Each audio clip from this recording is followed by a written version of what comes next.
नमस्कार, E24 देख रहे हैं आप। आपके साथ मैं हूं रश्मि। अगले साल यानी 2024 का लोकसभा चुनाव एनडीए बनाम इंडिया के बीच होगा। विपक्षी दलों की बैठक के बाद अब यूपीए का नाम बदलकर इंडिया कर दिया गया है। नाम का ऐलान होते ही विपक्षी दलों ने ट्वीट करना भी शुरू कर दिया। सोशल मीडिया पर चक दे इंडिया छा गया। बेंगलुरु की बैठक में यह भी ऐलान हो गया कि विपक्षी दलों की अगली मीटिंग मुंबई में होगी, जिसकी अगुवाई शरद पवार और उद्धव ठाकरे करेंगे।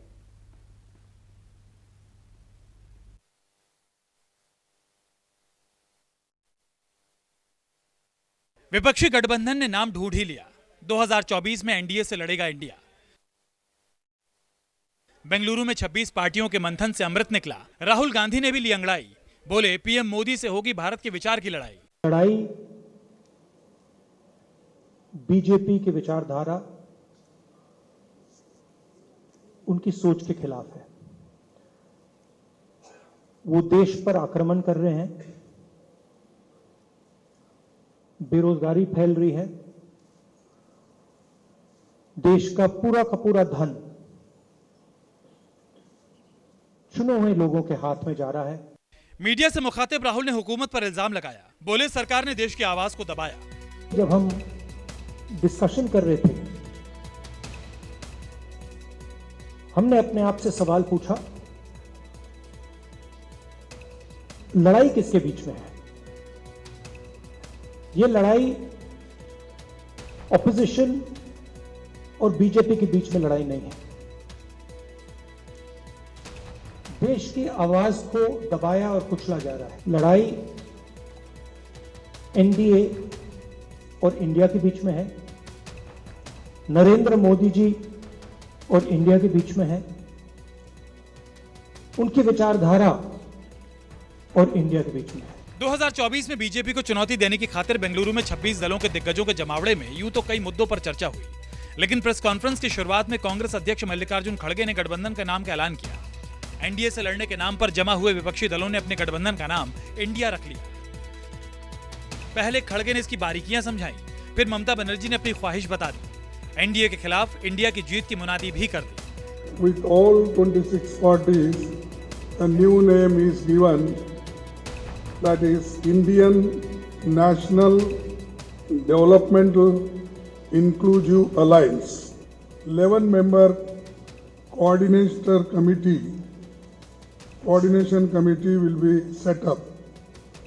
That we will decide shortly, and we are going to meet again. The next meeting will be held in Bombay.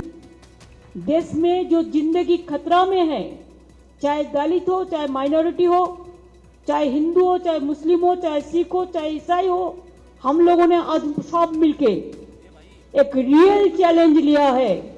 Details खड़गे जी ने आपको फुल फ्लेजेड नाम बताया, लेकिन इसका शॉर्ट फॉर्म में होता है India. Let us challenge India. NDA, can you challenge India? India को बचाना है, देश को बचाना है। भाजपा तो देश बेचने का सौदागिरी कर रहा है। विपक्षी खेमे ने जब तक अपने गठबंधन का नाम भी तय नहीं किया था, पीएम मोदी ने बेंगलुरु की बैठक को भ्रष्टाचारियों का सम्मेलन बता दिया। रफीक शादानी के शेर के जरिए विपक्षी एकता पर तंज भी कस दिया। भारत की बदहाली के जिम्मेदार कुछ लोग अपनी दुकान खोलकर बैठ गए हैं।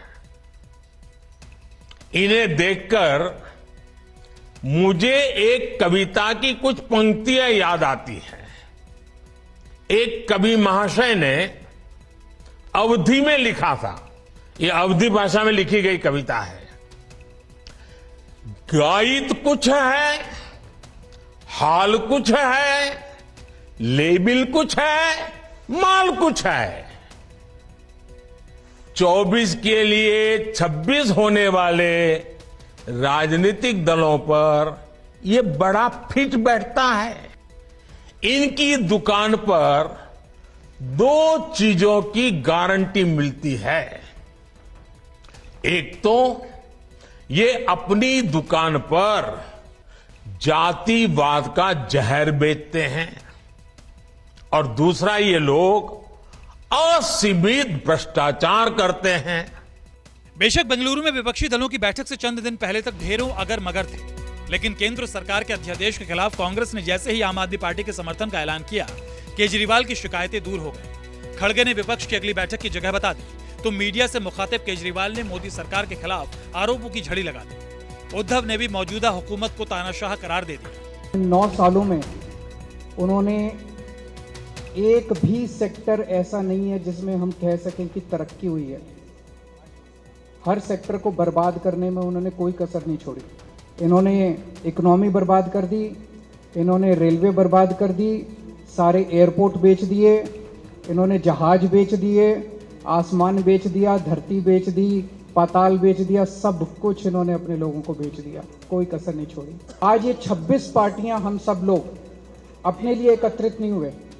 हम देश को एक तरफ बचाना है, जिस तरह से पूरे देश के अंदर नफरत फैलाई जा रही है उससे बचाना है, और दूसरी तरफ एक नए भारत का सपना लेके हम सब लोग इकट्ठे हुए हैं। पहले सवाल कई लोगों ने मुझे पूछा कि अलग अलग विचारधारा के लोग हैं, राजनीति में विचारधारा तो अलग होनी चाहिए, इसी को तो प्रजातंत्र मानते हैं। लेकिन इसके बावजूद हम एक आए हैं क्योंकि अब लड़ाई सिर्फ हमारी पार्टी की नहीं है। कुछ लोगों को ऐसे लग रहा है कि परिवार के लिए लड़ाई लड़ रहे हैं। हाँ, देश हमारा परिवार है और इस परिवार के लिए हम लड़ रहे हैं। देश ही हमारा परिवार है, तो इस परिवार को हमें बचाना है।